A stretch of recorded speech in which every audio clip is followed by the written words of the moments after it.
Cheers, everybody, and welcome to Sips and Scripts, the podcast that brings together the best of both worlds, movies and cocktails. We'll dive into an all-time favorite film or explore the latest releases and pair it with a delicious cocktail always. We'll also share our thoughts and opinions and maybe some behind-the-scenes trivia. I am Kirsten Jackson, and I am joined by my host, Terrell Bernard, and Jeffrey Mims. So welcome to the show. Yeah. How y'all doing? I'm good. How y'all? Living the dream. What is the dream today, Terrell? Today, the dream. Oh, first, before we get anything started, I want to give a shout out to my boy, Landon Bernard is 13 today. It's his birthday. He's 13, teenager. Eating up everything. Sounds expensive. Everything. Exactly. Sounds expensive. My baby! Oh, a teenager. Oh my God. I remember when he was born. And you spanked him. He was I just want everyone to know that Terrell is a child abuser. And terrible. I remember you were holding him in the hospital and he started crying and you were like, stop that crying. And he did. As long as he was listening, hey. I was like, Terrell, he's a newborn. And you were like, it's never too early to learn. Like, exactly. Now he's a well-mannered young man. I just learned something. Get it out the womb like that, man. You ain't got no problem. Exactly. I got you. Yes, it's okay. Landon, blink twice if you need some help. But no, happy birthday to my nephew, my baby, my first baby. And you have me to thank for you even being on the planet. Okay. I manifested you with my magical auntie powers. So no need to thank me. We won't be doing that. Okay. All right. Well, how about would y'all like a third? No. Because I can work on it. No. All keep right. Whatever voodoo magic you got, keep that over there. Smoke too. Whatever. Jeff, what you got going on in your life? Work and more work, basically. Just chilling out, man. Looking forward to the spring, summertime. Speaking of birthdays, my dad's birthday is coming up May 5th. So I'm flying back to Chicago for his 70th birthday. So looking forward to that. Awesome. Yeah. All of these birthdays in the house. Mine is next month. Okay. You can send me gifts and cash apps too. I'll put it in the chat. Mm-hmm. So, all right. Shameless plug. We happy that you were born. No, seriously, we are. We're happy that you were born. Okay. I'm not sure if I believe you. You sound a little iffy on that. I'm very happy that you were born. Oh, thank you. You know what, Jeff? I'm very happy that you were born, and I'm very happy that our paths crossed, and now you're with us on the show and in life, and it's great. Me too. Oh, it's like a little tear and like a little mini violin playing in my head. It's gonna be short-lived. I'm sure of it. I'm sure. Well, all right. So we've gabbed enough. It's Terrell's episode this week. Yes. And if you haven't taken a look at our little photo down there, we're doing Class Act today. So since it's Terrell's episode. All right. Let's see. So we'll let him introduce his film. Yes. We're going to be talking about the 1992 film Class Act starring Kid and Play. It's definitely a 90s flick. It's a comedy. And it's after watching it, after I haven't seen it for a while, it's definitely something. It's all right. But yeah, we'll get into that a little bit. But yeah. Wait a minute now, because listen, this movie is on my rewatchables, okay? So yeah, it's definitely a rewatchable. Definitely a rewatchable. When you watch it, you like, if you turn your brain on just a little bit, you like, oh, wait a minute. And listen, okay, we'll get into it. I guess so. Okay. Well, want to turn your brain off and watch it, then it's classic. okay. Well, how Right. about we share our history with the film? Jeff, you want to take it first? You know what? I don't even remember when I was watching. 92, I definitely was in elementary school. So I definitely remember it coming on cable a lot. So, like, if I was on a sick day from school or whatever, I would watch it for sure. But yeah, I don't know. I know for sure I didn't go to the movie theater and see it, but it's definitely a rewatchable on my list as well. So yeah, I'm looking forward to some of the comments because there's a lot of quotables in this movie for sure. Mhm. Definitely. Well, I know. Well, I'll go next. My history with the film is I don't know either. It's just one of those movies that's always been in my life. I feel like. Yeah.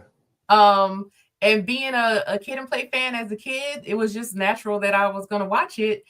And I don't know. I just always loved this movie, and I've watched it a million times and like know the script. But yeah, just like Terrell said, and we'll talk about it, but it was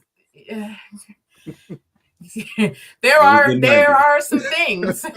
yeah. Hey, the 90s was a hell of a time. All right. Yes, it was. So, all right, Terrell, let's kick it over to you. Yeah, like everybody else, I don't remember when I saw this film, but it's just one of those films like you've always seen it. Like you don't know, it's like it's something that's like I don't know if it's just put in your DNA, but all of a sudden you don't even have to think about it. Wait a minute, I've seen this before. I don't know when I saw it, where I saw it. I know I've seen it and I watched it. I don't know how many times. Actually, this is probably one of my favorite Kid and Play movies behind House Party 1. I would agree. I can go for that. Yeah. I would agree. Yeah. So yeah, but yeah, this movie, man, yeah, we're gonna get into it though. We can get into it. Yeah, definitely. Okay. Well. Oh, you know what time it is. Hey, we got the 60-second recap challenge. Yes. And good luck, Jeff. No, I did the last one. It's one of you guys. No, this is definitely for you. This is hazing. Many times that you just said, "Oh, I watched this about a million times." We gonna this is hazing. All right, so y'all just want to, you know what I'm saying? Go ahead and flex. That's cool. I'm ready. Whenever you want to. I think Jeff should do it. No, we're not doing Jeff. We're not doing Jeff. Jeff went to church this morning, y'all. So we gonna hallelujah. Jeff drove by the church. Okay. You put my business out there. Don't worry about me. You worry about in the parking lot. Okay, fine. Fine. If there was a way to revoke a prayer, I'm definitely taking back the prayer I prayed on you.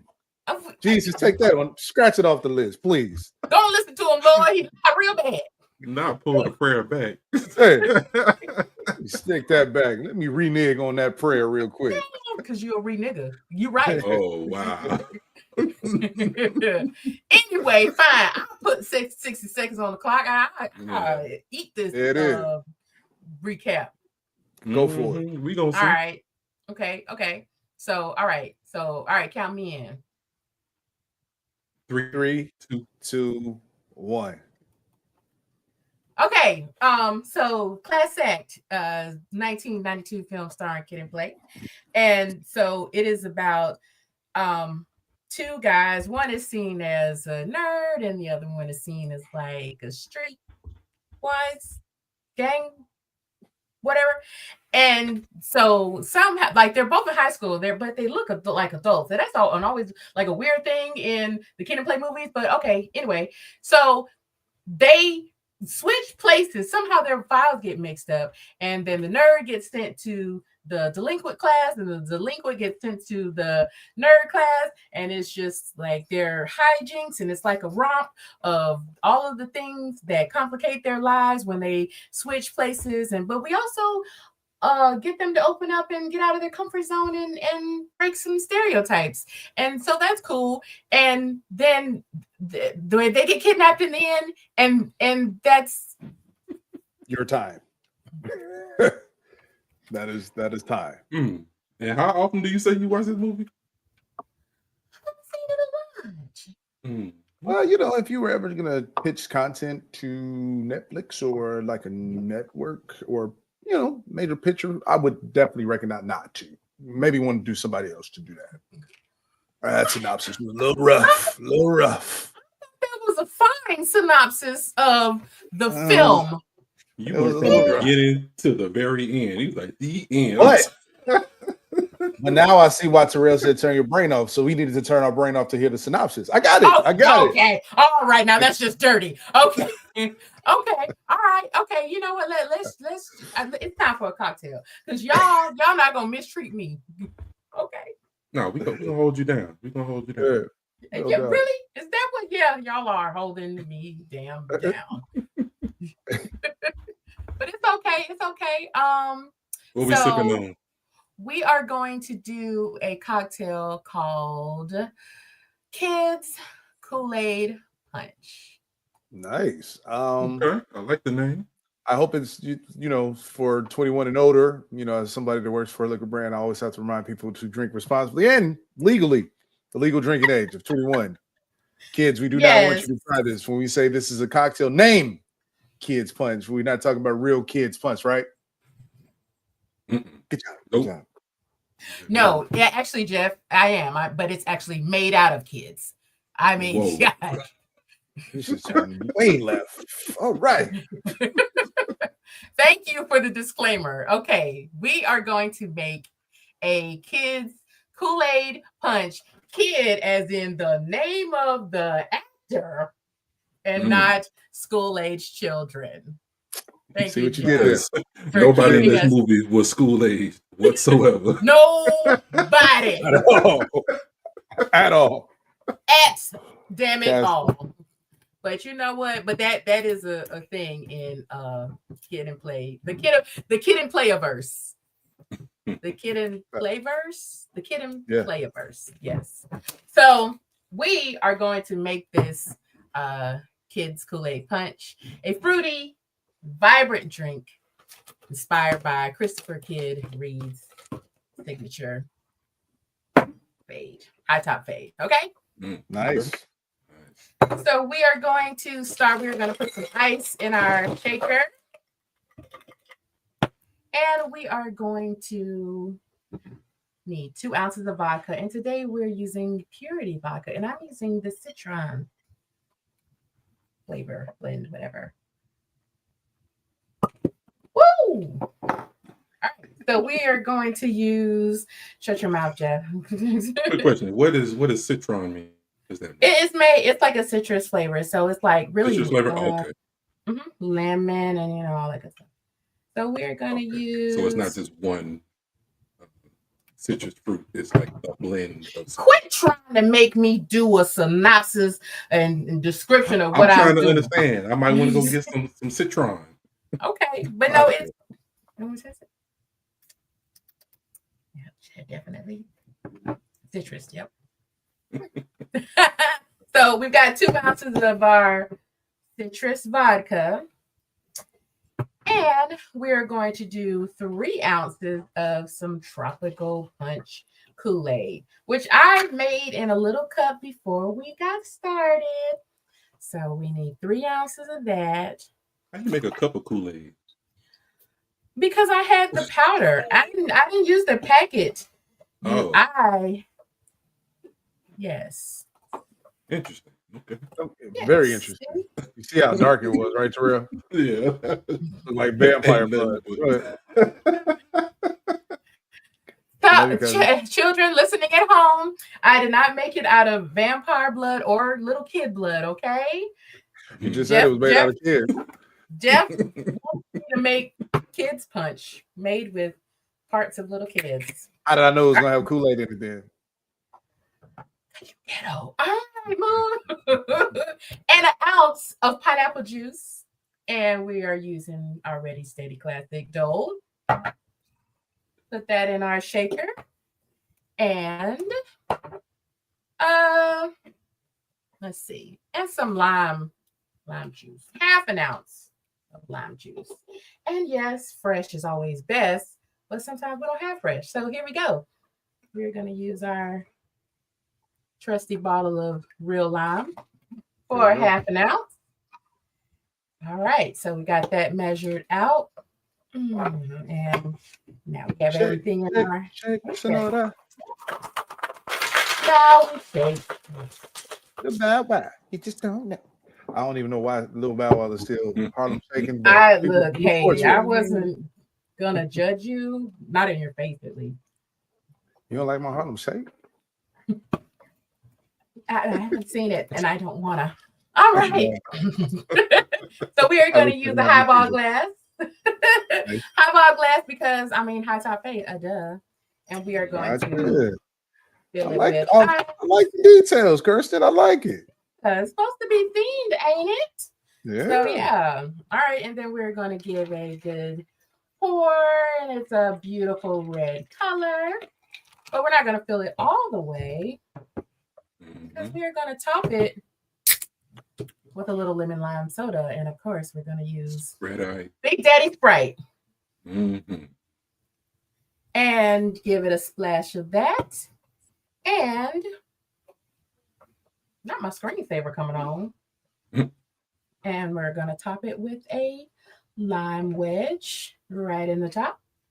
And there we go. We have our kids Kool-Aid Punch. Yay. Cheers. Cheers. It really does. If you had listed one more ingredient, I would be like, this is the longest cocktail ever.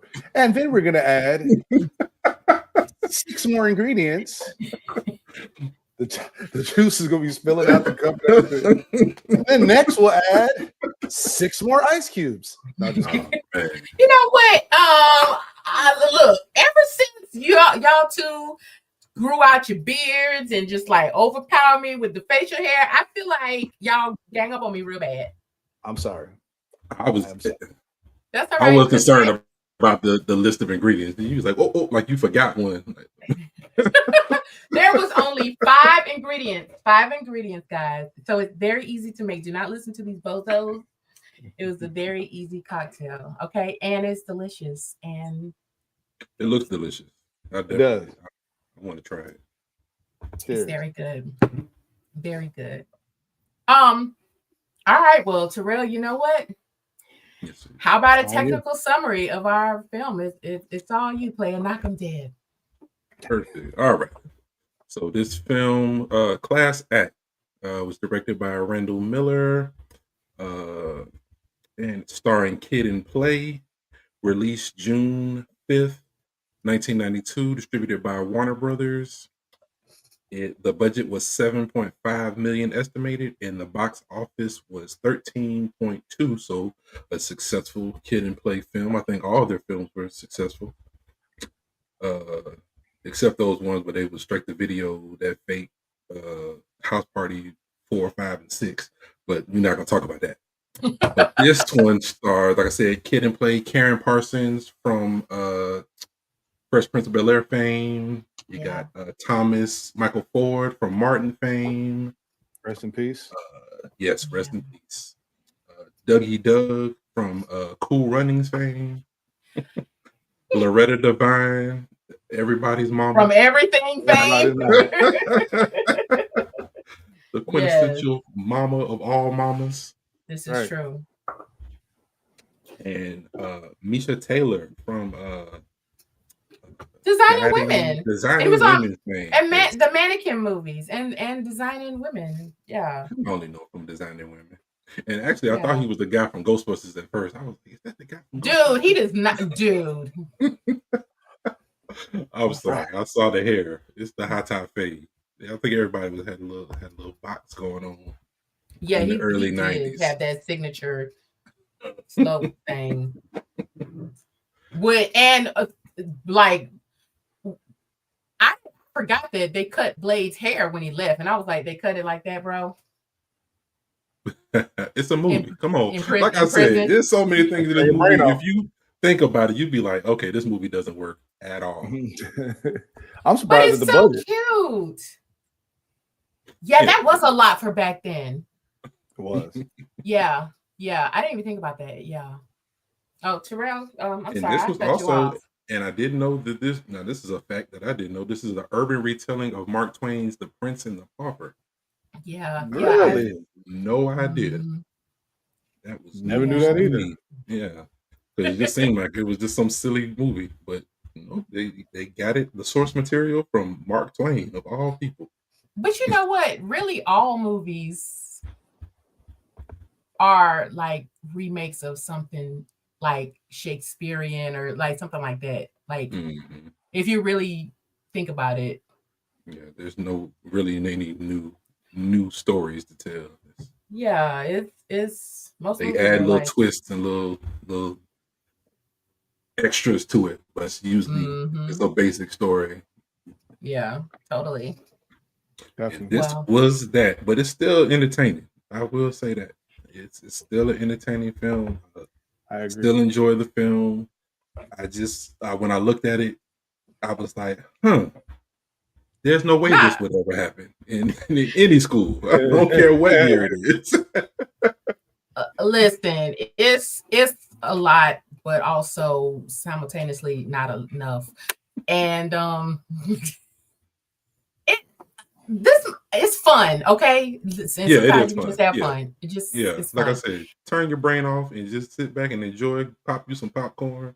Get you a nice little punch. Get you some kids punch. Yes. Call it a day. And you know, one of my favorite things, I say it all the time, like today's films are too damn long. This movie is a tight 90 minutes. Is Yes. it? Just Mhm. yes. Wow. It's a Okay. tight hour 30. I love that. You You in ain't and got you to out. devote the whole night to watching one damn movie. Honestly speaking, I think 90 minutes is being generous with this movie. So, yeah, anything longer, you might have to turn your brain all the way off for real, Terrell. Yeah, there And, are some and the TV. questions. Oh no, there are. I had some questions during the movie. A lot of them was basically like, why are they doing that? Why? What is happening? But you know, it's still a lot of fun. Okay, it's a fun little romp. Yeah. I think if you had a newer generation look at this movie, they would see it totally different than we see it because growing up in the 90s and Mm. actually being there, you're like, okay, this is normal. But if someone else from let's say these 2000 adults, they would be like, what is this? This is Yeah, crazy. You can't do that. You can't say yeah. that. You can't have this. And like to me, I looked at it, I was like, ooh, that's crazy. But then I was like, The '90s was it's a wild time. It's the 90s. Had to have Yeah, been there. yeah, You yeah, had to be yeah. there. And I think we are blessed for having been there because yeah. I look, the do too. '90s were fun. The music, the Was. movies, Mhm. it was just fun. And I The guess fat. everybody says that about their like generation, but Oh still, yeah. like the '90s, it's just better. Okay, It was. you cannot deny it. But um, so let's get into it. Let's crack it open. Let's All right. figure out what these characters are trying to tell us. So yeah, Terrell, you All want to right. start off that? Sure. I was okay. So there's a lot of things that I was looking at and I was like, this is not how it would really go. But just the fact I'm looking at when Blade Brown and Duncan Penny Hughes get to the school, it's like it seemed like it was two totally different schools that they attended once they got into their classes. And I was wondering what you all thought of the situation between the funding for the gifted students and then the funding for the regular everyday student that went there. I guess they felt that their education wasn't as important as the gifted classes because the gifted classes looked like I don't know, it was real bright, colorful. Everything was like clean and it wasn't messed up. But when you went to the other side of the school, it was like everything. All the desks were old. Teachers were there, but they was just the guy was teaching basically to nobody. Nobody was paying him any attention whatsoever, and they were just there. And like kids weren't paying attention; they sitting around. But when you go to the other side, you got the students. They're all seated, and everything is nice, and everything is clean, and everything is pristine. So I want to know what everyone thought of just the disparity that you saw between how Blade Brown going to the gifted classes and then Duncan Penny Hughes going to the regular classes, how you all felt about that whole situation. And Okay, I well, felt that it was, so I'll answer it first. I felt that it was telling about how schools are funded. Um, I believe that everyone still, even though schools are getting funded for now, it feels as if that they're not putting enough into developing everyone to become well-rounded adults. It seems like they're only focusing on certain set of few that they feel will make an impact in the world that they're putting all the resources toward. And I don't feel that that is going to, in the long term, I don't feel that's going to anything positive going forward just for America as a whole. So what does Well said. everyone else, who you asking? whoever wants to take it, we'll talk, Chris, not Chris, Jeff.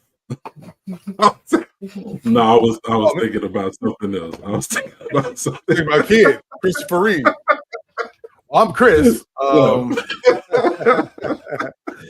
All good. Steve. No. Well said. And then, actually, Kirsten, when you told me that this was a spinoff of Mark Twain's book, it literally is about that stereotype. And I think if they did get it right in terms of like what is night and day in the school system and education system, I think they definitely captured that pretty well in this film. I feel like, yeah, man, like growing up in the inner city of Chicago, you know what I mean? Like we've got schools that some people didn't even have books at their school. You know what I mean? It's like glorified babysitting and everything like that. And I would say that one of the things that I can definitely identify in this movie is that sometimes if you don't fit in a certain group, right, whether it's the advanced placements or the honor roll or whatever, you kind of get written off like, oh, well, he's not trying. He's not really applying himself. He must be a delinquent. He must be a troublemaker, yada, yada, yada. But as I mentioned, I think on a couple episodes, just because you were born in a different type of environment doesn't mean that your life is going to be that. You know what I mean? Everybody has, the opportunity to make the best out of their life. And I think it's an even better telling story, not Robin Hood, but, more or less if you come from, less privileged environments or situations, that you make the best out of your situation. And I think that's what this movie showed, that both, because you got to think on the opposite side, even though you have privilege, he still had to make the best of what he had in an underprivileged, environment. So I think both of them did a good job of adapting to their new environments and making the best of it and thriving in it, and also forming a friendship too. So that was pretty cool too. Yeah, that was gonna be my take too, really. I feel like as far as I guess like the juxtaposition of like the different um sides of the school, I thought it was interesting that the movie chose to go that route. Although, like when I think about it, I know, even before having seen this movie, that it was a vehicle for kid and play. So of course it's going to be a duo, like a kind of buddy film.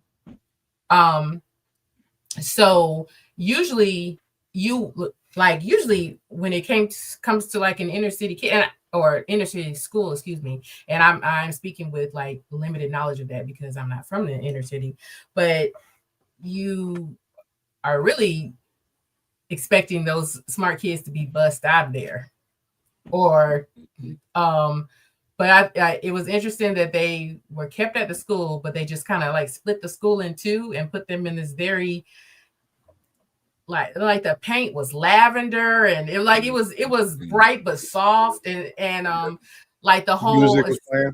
right, the whole aesthetic of the school changed, and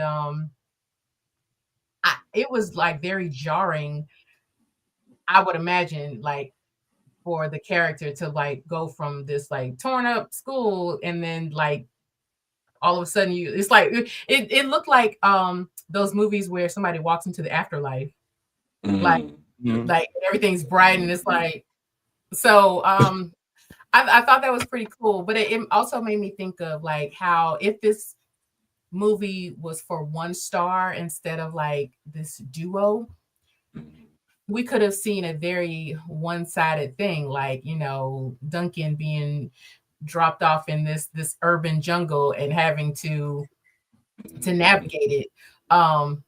But I do like the fact that we see two people, like we get Duncan's side and we get Blade's side. And, just like Jeff said, it's nice. We also get to see this budding friendship, but not even just that. It's like a mentorship start to happen too. Because it could have been like Blade just popping in to show Duncan what to do or just to beat the guys up. But no, we get both of their sides and both of the complications that they face, but also, the things that they learn and what they learn from each other. Yeah. So, and I thought that was really great. And I don't know if I went off on a tangent because I feel like you were asking more about the school system. But I do know that is a reality to keep the kids that are deemed as problem kids separate. And we experienced that in elementary school. I like as young as elementary school, like the smarter kids, the whiter kids were in, different classes. And the problem kids were they gave them to the Black teachers. And so, and I think that is just, it's unfair on both ends of the children and the teachers. And I speak from, I guess, indirect experience because my mom was a teacher and a Black teacher and a stern teacher, and she got the problem kids. The kids who needed a little more direction and a little more guidance. But is it fair to go to work and expect to work harder for the same salary? And not that all teachers aren't working hard, but it's like, not only do you have to teach, but you also have to keep this class in control. So I tip my hat out to anybody in the teaching profession. I tried teaching twice. And then I came to the consensus that I'm just going to sell alcohol to adults because F those kids, because I couldn't do it. But two necessary industries, okay? Absolutely. I'm helping alcohol, yes. On God's word. Because the teachers need a place to go ahead and decompress after these bad children. I know. But forever and ever, amen. Exactly. But I do want to make this statement too, though. I definitely would be remiss if I didn't say that. And this would be a completely different episode if we go down this rabbit hole again. But just because you might be an honor roll student or might have had, stress less environment that you grew up in does not mean it changes the character of your person. Because here's the thing, we've seen a lot of serial killers. Unfortunately, there's been a lot of, school shootings and bombings throughout the country and everything like that. I'm pretty sure a lot of these kids had very much so privileged backgrounds and didn't have to worry about, some of these poverty stricken kids that are in the cities and everything like that, and turn out to be psychopaths. You know what I mean? So I think that the stereotype of if you're a good student, you're going to be a good person doesn't always translate. Like you're a good person because you choose to be a good person, and I won't even say your upbringing, because sometimes that could go astray. You could get all the enrichment that you needed from your parents and all the great foundation and still grow out to be, excuse my French, a little asshole. So, you know what I mean? Like at the end of the day, I think that, the stereotype of, oh, he's a good student, he's a good kid, can definitely be, stretched a little bit outside of the imagination. And I definitely think that we're getting a lot better in 2025 of identifying, because, we just say back in the day, that's just a bad kid, you know what I mean? But some of these kids really do have different learning disabilities or special needs and things of that nature. So, it's just a matter of identifying how a kid can relate and what learning style that they have, and then tap into that. So again, shout out to all the teachers that get up and make it happen for everybody in their classroom, regardless of whatever the student is. Oh yeah, absolutely. And I think that this movie does a really beautiful job of showing what can happen when someone is given a fresh start. Yes, and that's exactly what Blade Brown got. He got a fresh start. They put him where they weren't supposed to put him. But when he got there, he got into what was going on and he flourished. Yeah. Definitely. Yeah. And by the end, he was really trying to like, okay, I want to do my homework. Oh, you want me to do your homework? No, I want you to help me to know what I need to do this homework. So he got engaged. Once you get a student engaged, sometimes that's all they need. Before they was just like, oh, you in juvie, you got to go to school, but he hadn't been used to getting anybody giving him that type of attention or that type of care. So he was like, why do I need to go to school? It's not helping me. Y'all not doing anything for me. I'm basically just wasting my time. But once you got in the right environment around the right people, which that's why I understand why there's such an education disparity. If everyone had that same kind of thing, you never know what you would spark in someone to get them out there to just to flourish. You just don't. You're trying to hide somebody's light when you don't have to. Right. If everybody had that same, and I believe we'd be much better off than we are today and going forward. Absolutely. Well, because even when go ahead. No, go ahead. I was going to say, even when the principal met with both of them, it was just like the principal treated, because he looked at a file, he was like, okay, I'm going to treat this student a certain way. And then when even though Duncan was dressed like, okay, he was dressed sharp, he had on a nice shirt, some slacks, he was still getting treated as if like, oh, you're nothing. I don't want you causing any trouble in my school. I read your file. Instead of getting to know this person, you would have been like, oh, wait, you're not the person that's in this file. You're much more than that. But people sometimes they just judge a book by its cover, basically. He saw the book cover and was like, you're good, you're bad. You go here, you go back over here. And I thought that how they illustrated that in the film, I was like, okay, that's how it goes. And that kid, I don't know about that kid, but you just don't know. It's not as bad as you think. The kid just needs some guidance. Right. And the thing is, and I don't want this to like sound like we just like coming down on educators or people in general. It's that kind of stuff it's difficult to do. One, because that takes a lot of resources and a lot of energy, and teachers have the same 8 hours just like everybody else. And so I get that there's not a lot of time to like filter out certain things, and in an ideal world, in a perfect world, everybody would be given the same chances, but the reality is that not everybody does. And it just leads me to a question I have, and it's more like a fantasy question. But like this movie made me feel like, imagine what the world would look like if everybody was pushed out of their comfort zone. Live by that. Yeah. And I feel like we get this beautiful opportunity within this film to see these two individuals, and also the adults around them get pushed out of their comfort zone. But, specifically focusing on Blade and Duncan. So we have, Duncan, who has never really played sports. He always had an excuse. He did not participate in physical education.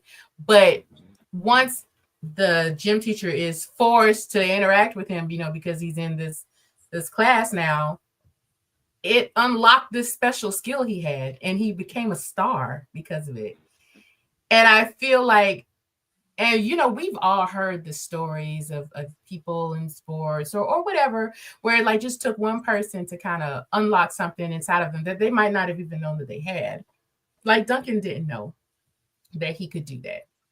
But we get this beautiful scene where they're on the football field with them kicking the ball, and then you could like, I think that the one thing I'm gonna add, the cinematography in this movie is pretty good. I did not realize that years ago, but I'm gonna talk about that later. But we get these scenes where he's like repeatedly kicking the ball, and you could see like his confidence just starting to like unfold and flourish and blossom, and it's this really beautiful thing. And even though so Kid and Play are adults in this damn movie, which is annoying, but I mean, okay, it's Everyone is an adult. yes. No children allowed. Yes. If you can suspend your, belief, then like I've seen, like, because I've worked with kids in my career, I've seen things like that where you could see something open up inside of them and like their confidence build and grow and grow. And you can see it in this scene. And I think it's like a beautiful way that was done. And like with Blade, so I'm pretty sure, I mean, I wasn't there during his childhood or whatever, but I'm pretty sure teachers laid out, this is the assignment, this is that, and if you don't do it like this, you fail. And we go into this gifted program that he's now in, and they accept what he's good at, like him explaining the car. He explained that car like he was a car scientist. What do you call a car person that does not an engineer, because they put is it engineer? Yeah, engineer. Who builds the car? Like he explained it like he was just a very intelligent car engineer, like, and down to the science of the car. And who would have expected that from him? And it's like you could see his confidence at the end, because he's like, as you can see, science is my life. That's not something that old Blade Brown would have said. Exactly. And it was like, you have to say that with confidence. And I really enjoy, and we watch movies so differently now, very critically. And it was something that I had not really thought about before. And I was like, this is really cool. And they might not even be knowing what a service they're doing, but I think they did a really good job with that. So what was your question? My question is, I'm asking you to imagine a world where everyone is pushed out of their comfort zone, or given a fresh start, or just allowed to, or help, assisted in finding something deep within them that they didn't know they had. Imagine. Gotcha. Okay. Anyone want to take that? I'm imagining it now. I'm there. Same. Well, or you know what? You can think of something that you're good at now, and maybe that could have been developed earlier. Like, okay, so I'll answer it again. For me personally, I even like something as simple as like being an influencer. I never thought that I would be an influencer because I hated taking pictures. I'm a chubby adult, always been a chubby child. I didn't take a lot of pictures. But if someone had encouraged me to put myself out there more, to be more comfortable in front of a camera, to be more comfortable in front of people, I think that that's something that I could have started earlier, maybe done even more, like even like with that. Is there a gift inside of you that somebody could have opened up earlier? Who are you asking? I'm asking Jeff because he's showing all his damn teeth. So what? Yeah, you wouldn't have got chosen if you would have put your teeth up. If you put his teeth away, right? Put your teeth away, boo. Always out here with your teeth out. No, damn right. No, like honestly, I live by that. Like I recently just moved to Savannah, Georgia from Miami, and both Savannah as well as Miami were for job opportunities, and it all stemmed from a conversation from my brother. We were in Chicago. I had to, my first, what I could say, pretty well-paying professional corporate job in Chicago, and I thought life was great. I was living in the high-rise in downtown at 2, luxury vehicles and making a good living for myself. And my brother was like, yo, man, I'm really happy for you. And I'm definitely seeing the success in your life, but are you growing? And I was like, what do you mean? Like, I strive to be a different man every day. Of course I'm growing. Like, I'm working towards being a better person every day. He's like, yeah, I get that, but are you really growing? Could you see yourself living outside of Chicago? And I really hadn't put too much thought into it. And he was just like, okay, well, start off with a short-term goal. Like, what's your, first professional short-term goal? And I was like, well, I definitely want to, be a part of my company that I'm with now full time. I was working at a distributor before. I was like, I want to go into the supplier side. And he was like, all right, cool. Look for that opportunity outside of Chicago. And I was just like, okay. And that was a huge thing because up until then, my professional career, I had like 15, 20 years in Chicago where I had tons of connections. And, that was my backyard. I can make things happen in Chicago seamlessly. And I was able to find a position in Miami. It was overseeing all of cruise lines for our company is Brown Forman. So all of our portfolio on cruise line ships, I was like, that's everything I'm doing on land in Chicago. I could totally do his job. Completely stepped out of my comfort zones, shot in the dark. It was like, at least I checked that box off. Like I took a first step into getting outside my comfort zone, and they called and got that position. And it was like, okay, can you start next week? I was like, wait, what? And literally my life, catapulted from there in terms of just completely getting out of it. So I live by that, getting outside of your comfort zone, facing fears, having the courage to face, even if you're going to fail, like not being afraid. My manager now, shout out to Julian Smith. He told me when I first got this position, like, hey, don't be afraid to make mistakes. Don't be afraid to fail. And I will definitely tell you, being in a new environment, being the new kid that's in school, I've been the new transfer kid in school and elementary school. It's never fun. I hate being that new person, knowing that, not knowing certain things and everything like that. But it is going to make you grow. It is going to make you a better person. I think we saw all of those things within that film. I think both people were able to be a little bit better than they were before, and face a lot of their fears and kind of grow into whom they were supposed to be, or, not even knowing that they were going to be. So I think it was a really good life movie. A lot of different elements that, kind of pulls not only at your mental strings, but these grown men and grown women that were playing teenage kids. They definitely did a good job of depicting life. So that's my take on it. What about you, T? Well, I would say, I don't know. I guess because this would be me out of my comfort zone, just me doing this period, because I don't take pictures. I'm not like this real big person. All right, I'm sorry. on the internet.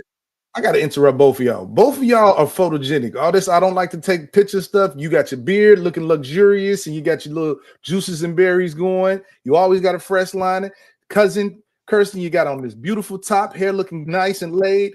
From today on out, I'm not letting neither one of y'all say you're not photogenic. I don't like taking pictures. Y'all do a great job. You're phenomenal. I'm glad to have met both of y'all. Stop this right now. I'm giving y'all flowers. That's all I got to say about it. Continue, sir. Right? You didn't say anything. You didn't say anything about my beard. It's coming in. I see It's the look coming in very nice.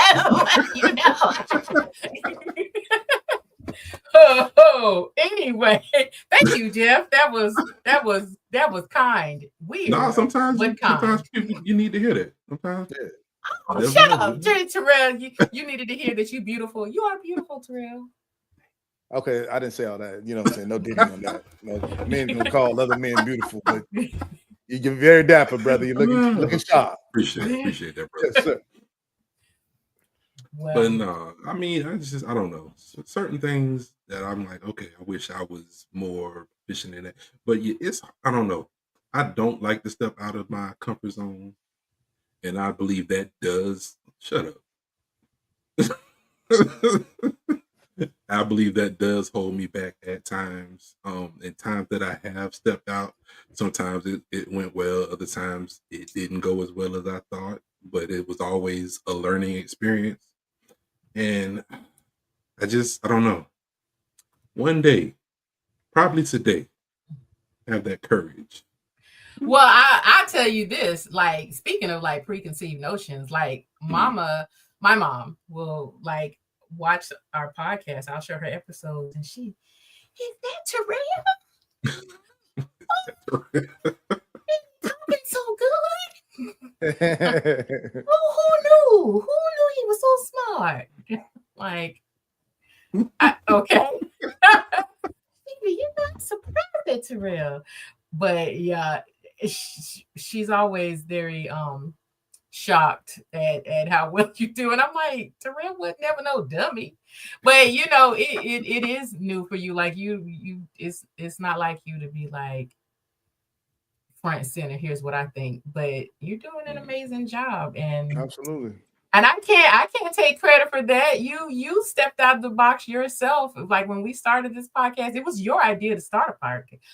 Start a podcast. It was your idea, and you've been rocking and rolling ever since.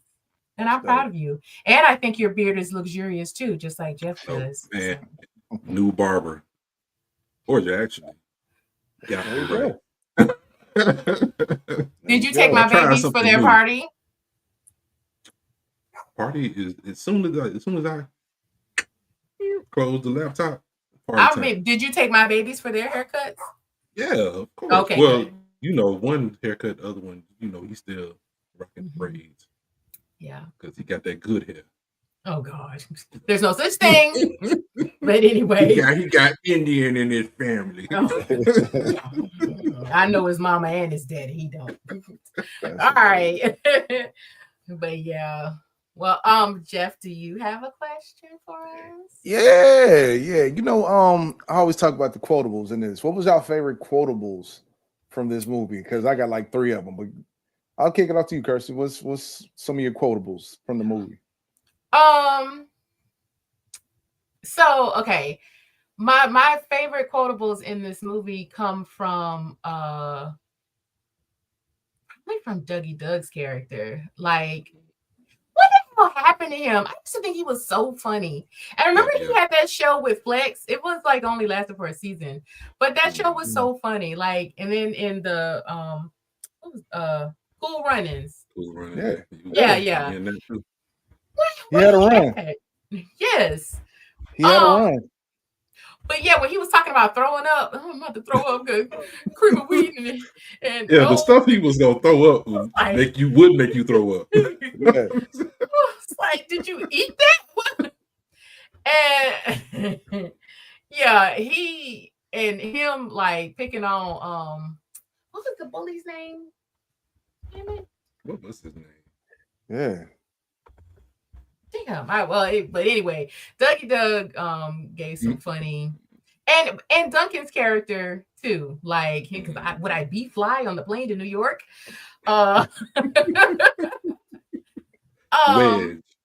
Wedge. Yes, Wedge. So, but yeah, it's a ton of quotables in this movie. Terrell? My favorite one was, dude, I thought you was gonna play with my frog. When he said, your frog is jumping in my direction. That's when I knew we could all be friends. I knew all 3 of us could be friends after that. I'm like, oh yeah, they tapped in. They tapped into the culture.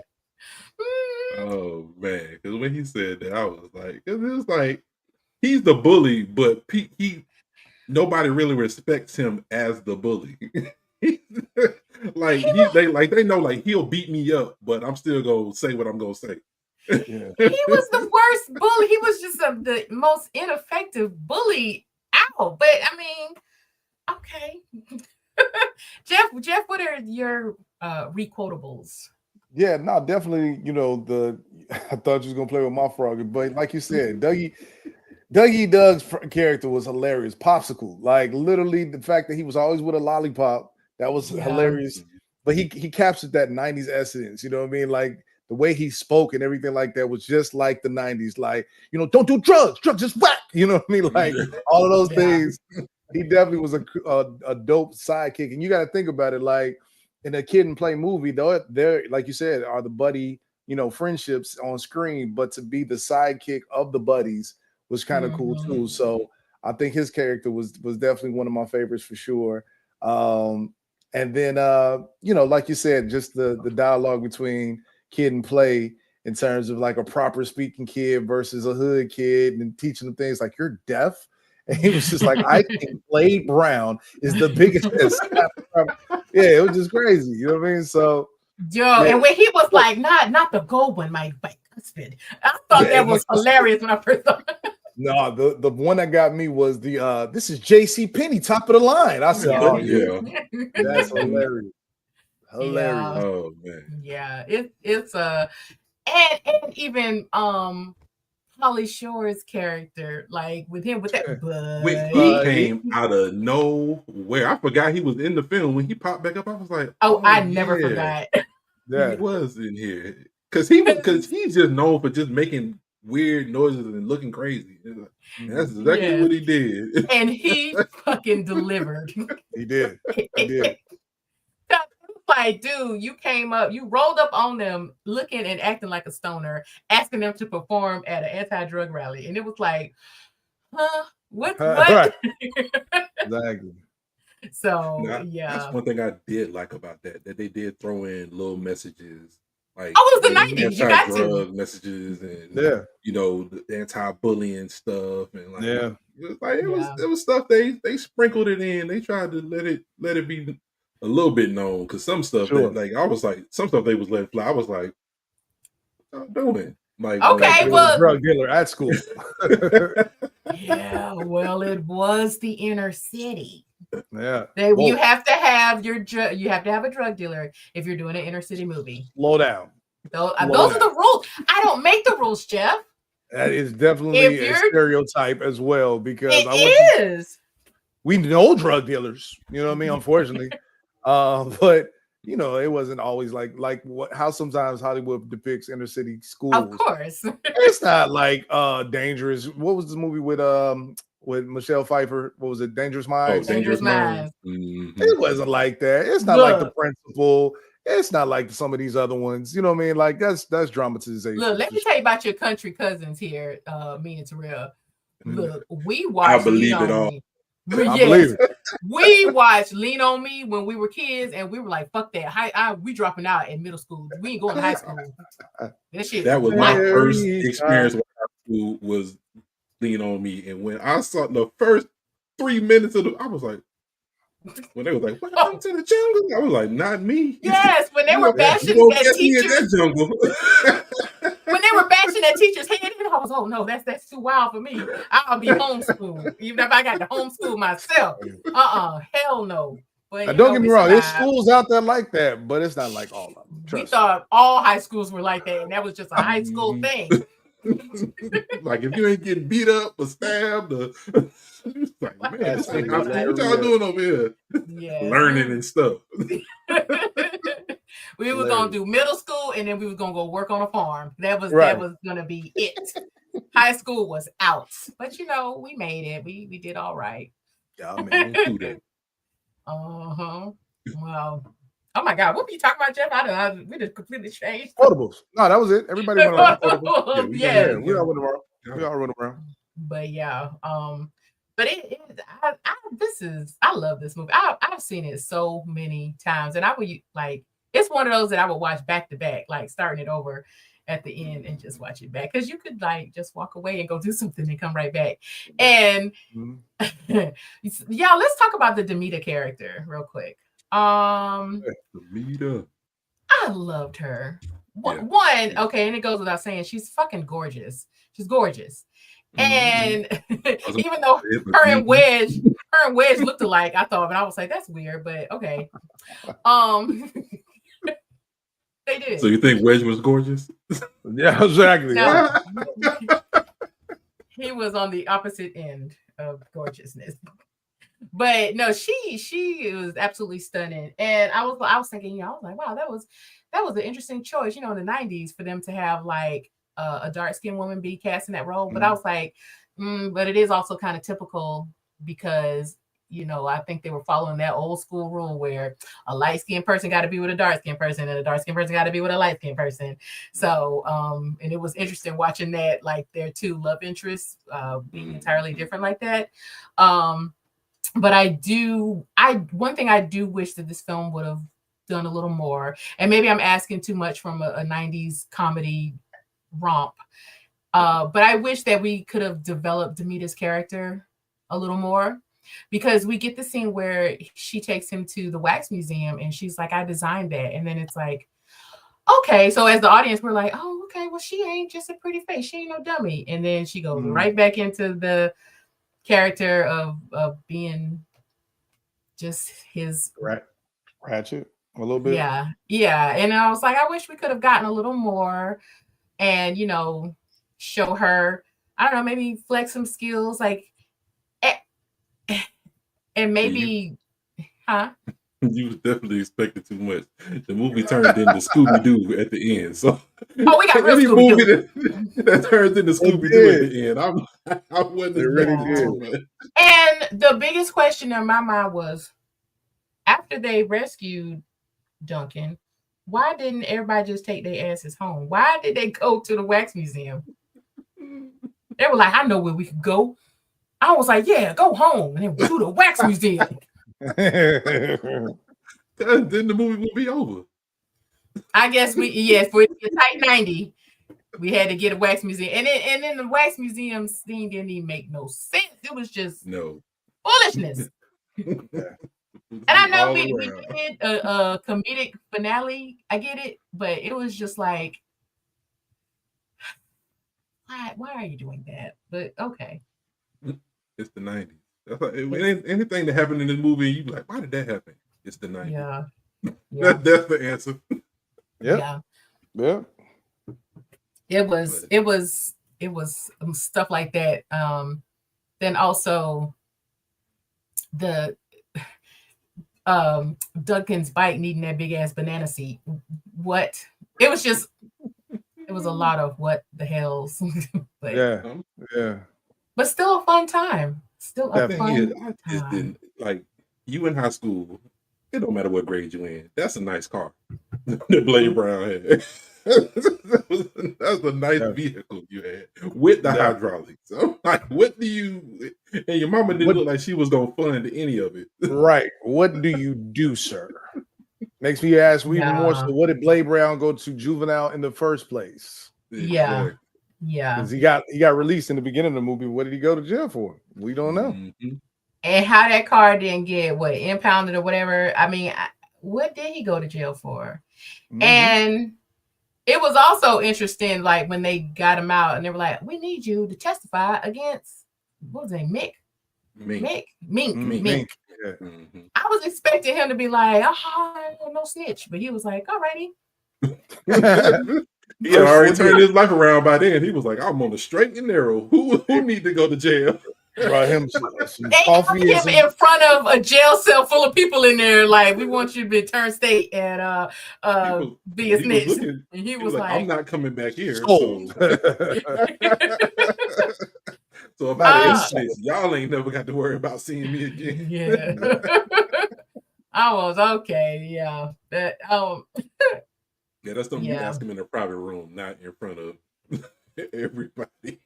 Yeah, like nice knowing you, Blade. But it was everybody was so afraid of him. Like, meeting people who didn't know him, they knew his name and was like, just the name alone scared them. I'm like, y'all are grown, because the places they would go is not places that a normal teenagers would go. They went to nice restaurants. They went to nightclubs. I'm like, he was a child. Like, he was supposed to be he was supposed to be 17, because every time, because the guy said you'll turn 18 and then when you do, I'll get you. But he was a child. Like, I can't think of no child that just put fear in the hearts and minds of every adult in the city. Like, once again, inner city, they're out there. The menaces. There are menaces out there for sure. The YNs. The YNs for sure. Okay, Jeff, I'm sorry. I hate to put you on the spot, but I need to hear story time. I need you to tell me about a child that you were aware of either now or growing up that instilled fear in the lives of the Chicagoans out there. You just say that Blade Brown ain't a snitch. You want me to snitch? Like, what? No. You ain't got to say no names. I just need to be like, there was a guy. If you mention his name, my aunt would be like, no, don't even talk about him. You call him he who shall not be named. That's what I want to know. I want a Voldemort level fear. I mean, it wasn't necessarily just like that. I mean, Chicago is a big gang culture, you know what I mean? And that goes back from the mob days, you know what I mean? So a lot of these people were just like guilty by association. So like they'll say so-and-so from such and such block, right? They make names about themselves. And unfortunately, it's kind of like a false sense of like identity, right? Because the younger generation, I mean, pretty much any young kid, and this is including the adults, but back then, you know, you felt like the tougher you are, the more people feared you, the more respect you would get. You know what I mean? So it was kind of a lot of that. It was a lot of, you know, people trying to make a name for themselves. And, oh man, you better be careful about so-and-so because you don't want that, you know. So it was a lot of that going on. But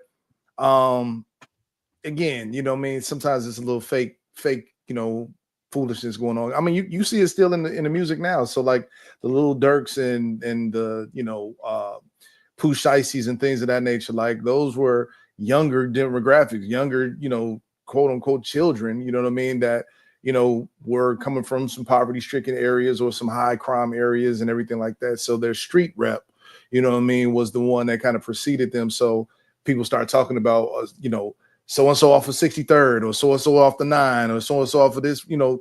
So Chicago is very demographic. So it's almost like that's how you kind of heard about don't mess with that. But growing up in the 90s, it was just like, you know, kind of like we were talking about. You knew which areas to stay away from. You knew what, you know, colors not to wear, what hats don't wear to the left or the right. It means you're gang affiliated if you were doing that. So you had to keep it straight or straight back. Like it was no in between. So there was a lot of different things that, you know, kind of played into that, you know, don't mess with that person. But all in all, I still made it out alive, y'all. I'm all right. You made it alive. Got degrees. Doing all right. You made it. You made it, Marvin Sapp. You made it. Yeah. Well, I felt like it was just so obnoxious, like him just scaring the shit out of everybody. It was like, okay, all right now.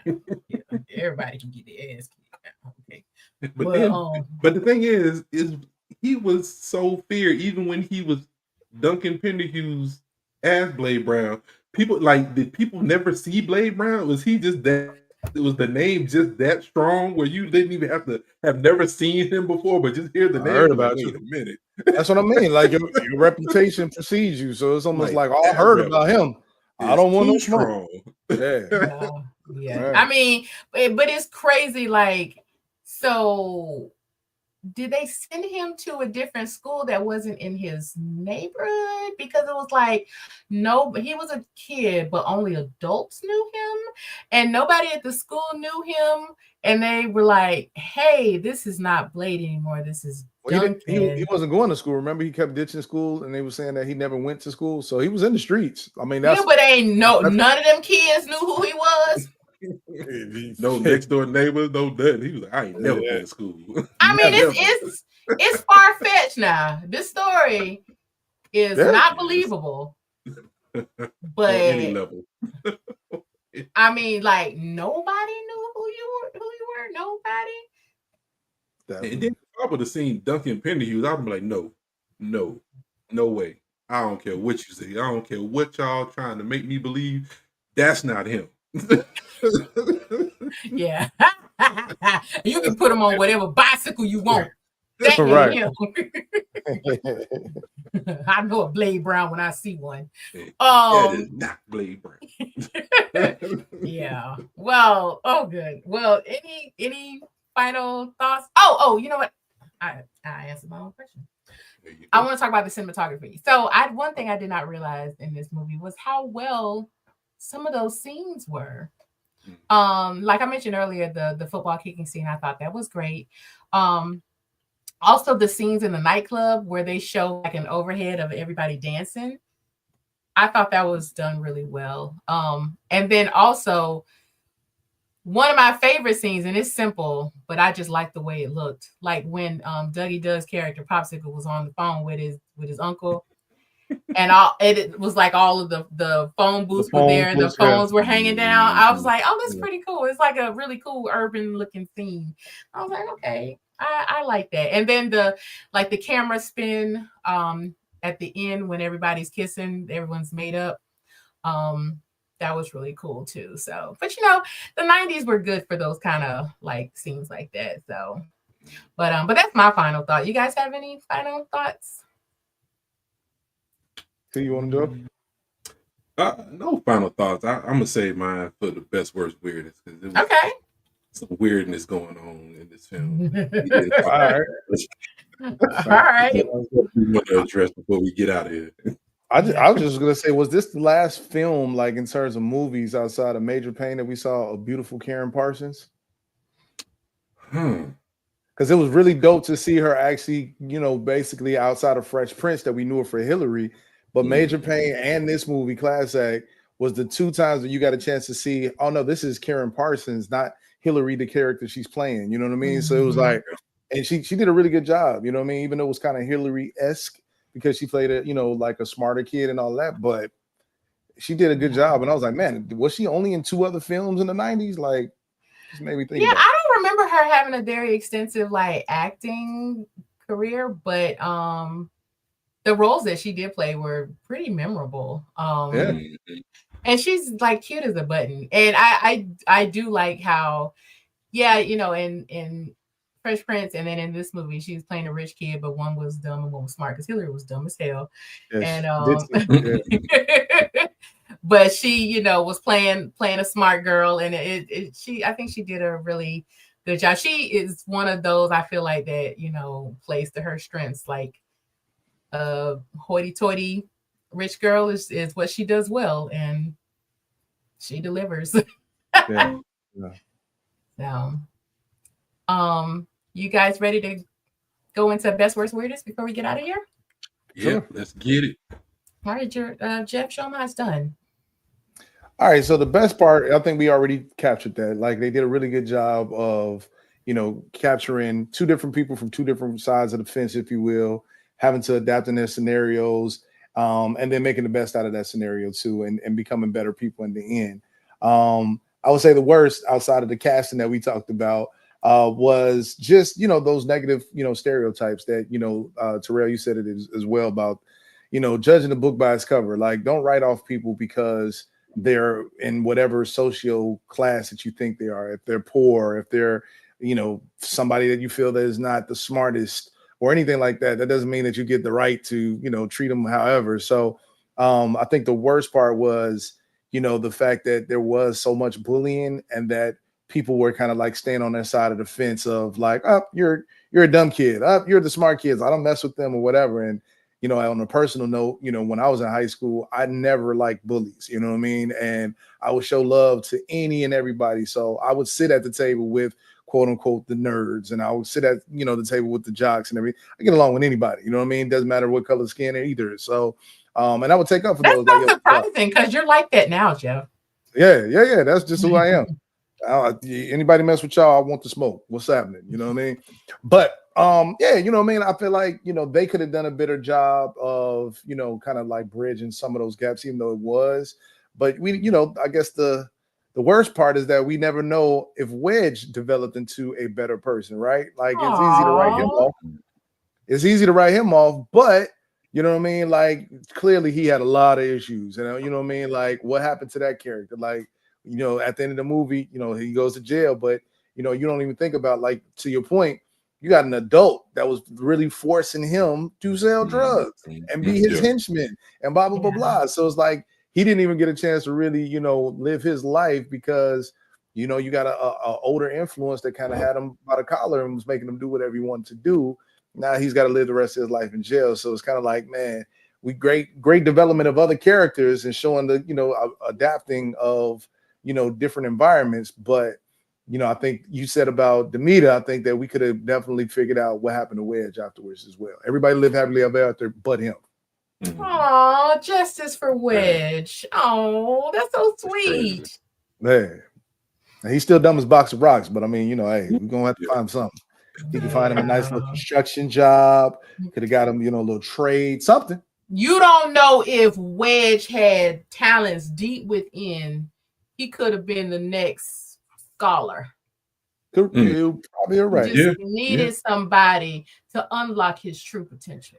It's Justice cool. for Wedge, man. You know what? Penitentiary, he gonna come out speaking like he read 16 books. See, my brother, the antithesis of this. See, brother, I used to be in the streets. I was a bully. Not Wedge now being the new fruit of Prislam. Okay, thank you. Wow. That's funny. Oh, wow. Okay.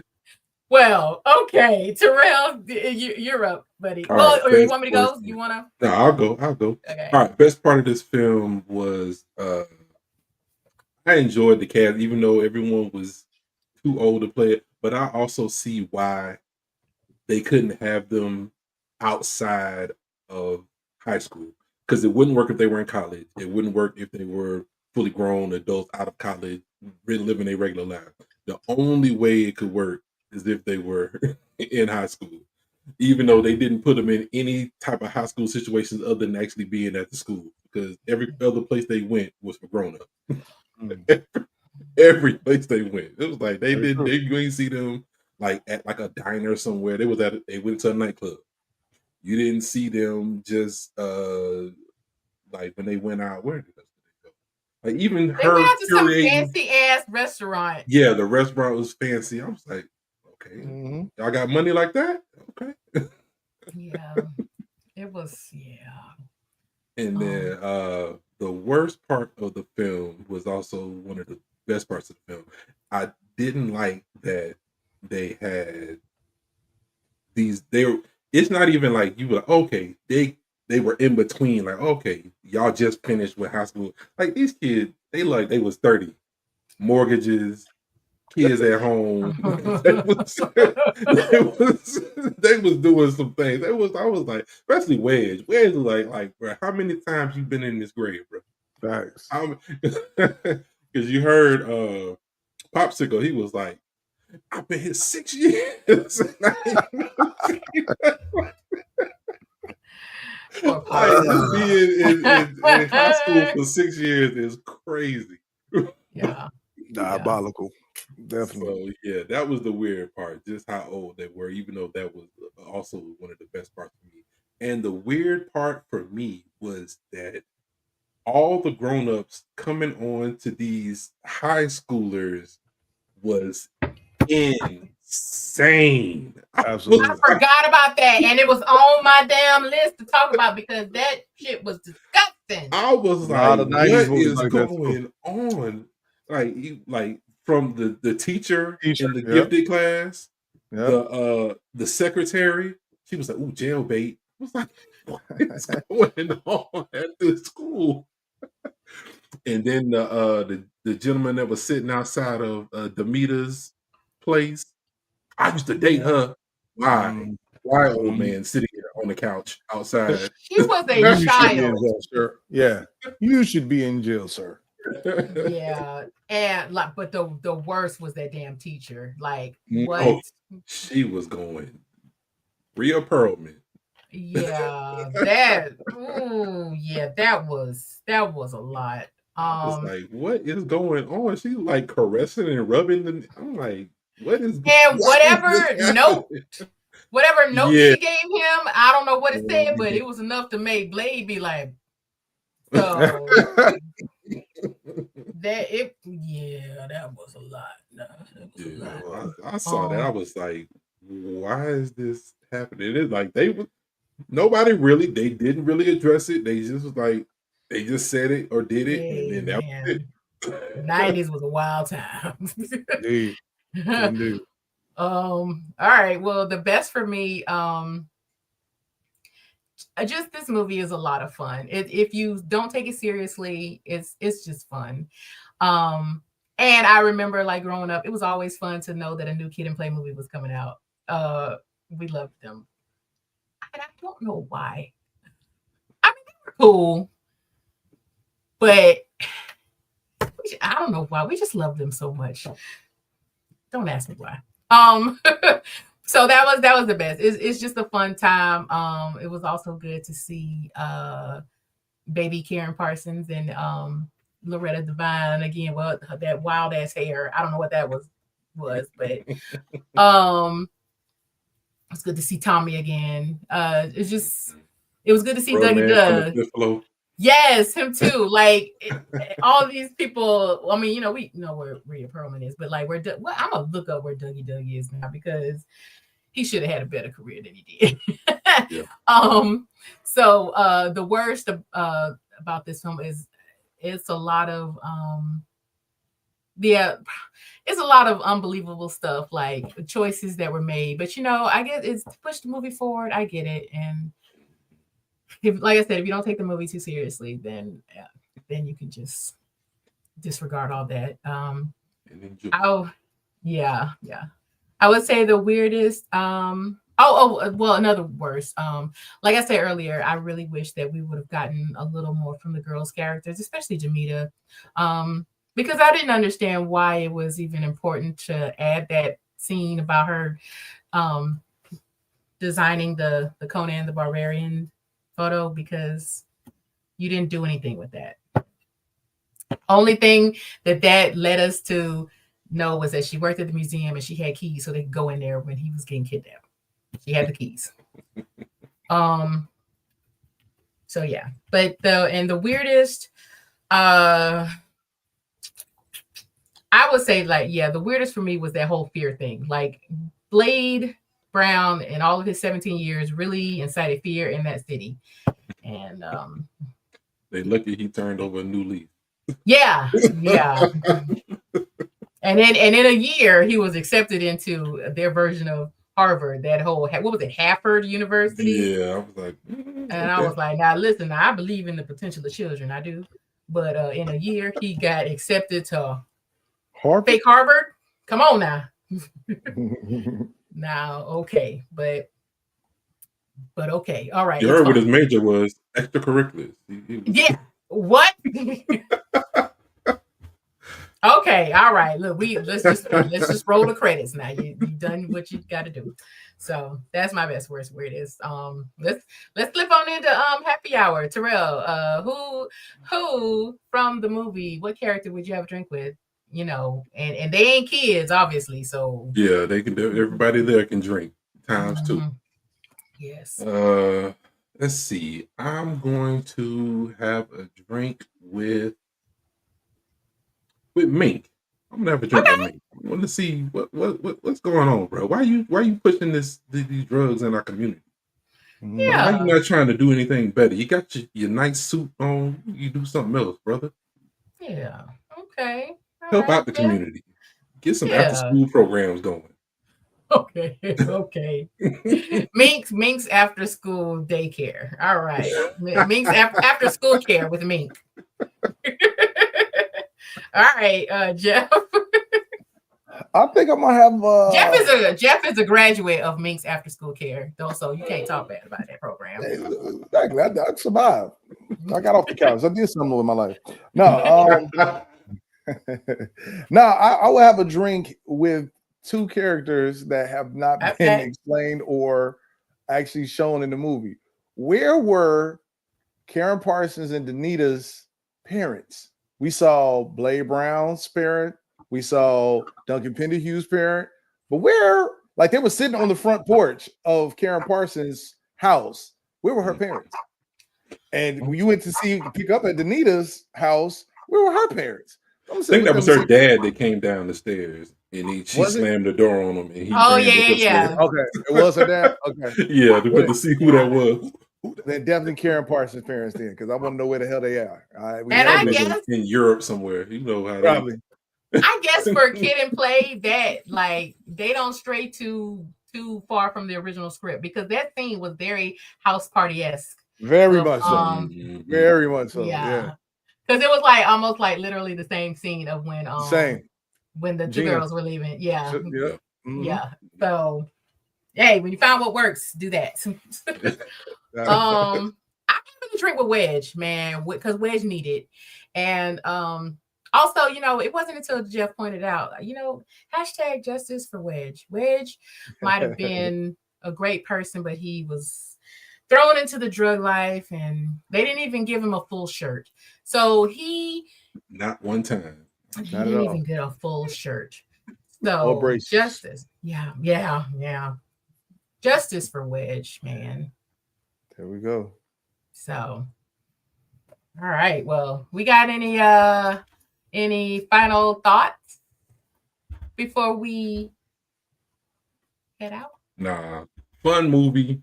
Definitely enjoyed it. It was good to watch it again. Like I said, I hadn't seen it in a while, so it was good to Yeah. revisit it. It's definitely a rewatchable. Definitely a really good kid and play vehicle. I don't know. It seems like they burned them out too quick. It seems like they could have had a few more movies before their time was over. Because the chemistry that they have on screen is not like, you don't see that often. That chemistry they have, you can tell like they are really like close, like they're really friends, like outside of acting or rapping or whatever. You can tell that they like really hang out with each other if they still do. But Yeah. just Well, seeing that chemistry, I wish I would have been able to see that in a few more films. I think they probably had at least 2 to 3 more films in them. I always felt like they were very much so a victim of how the 90s really did not do well with like pacing their stars. Like when they found something that worked, I mean, they slammed it with music, movies, cereal, cartoon, like, and it was almost like they just, I don't know, flew too close to the sun. And and they stopped being a musical act, which is what they started off being, and which is what they got the respect from us in the first place from. And they became a very commercialized, I don't know, entity. And then they just kind of, like I said, they just kind of burned out. They fizzled out. And I felt like if they would have been also like actively working on the music side too, then maybe they could have had a little more longevity. But yeah, because there's not even a memorable kid and play song from this movie. That's what I was going to say. No, there's not a memorable kid and play song, period. And I'm not even taking shots at them, but I think the nostalgia comes from, or Ain't Gonna Hurt Nobody. That's not the only song. And I only know that part because it was in the house party. But it's not like you really like, oh, I can't wait to buy a kid and play album. No. But you got to think hip hop was brand new during this time. It was fun, excited, and things of that nature. So they were kind of like the first breakout hip hop stars that actually opened the door for Fresh Prince. You know what I mean? So absolutely. So even though that Will Smith got the first, Grammy with hip hop, like you got to think these were kind of like the pioneers of 90s hip hop. And it really became commercialized and accepted. In the 80s, of course, it was born, of course, in New York. But you got to think early 90s, really Kid and Play and Fresh Prince and Jazzy Jeff really kind of like commercial. And MC Hammer, today's his birthday, you guys. MC Hammer, like they were the big mega hip hop stars that broke out. Oh, yeah.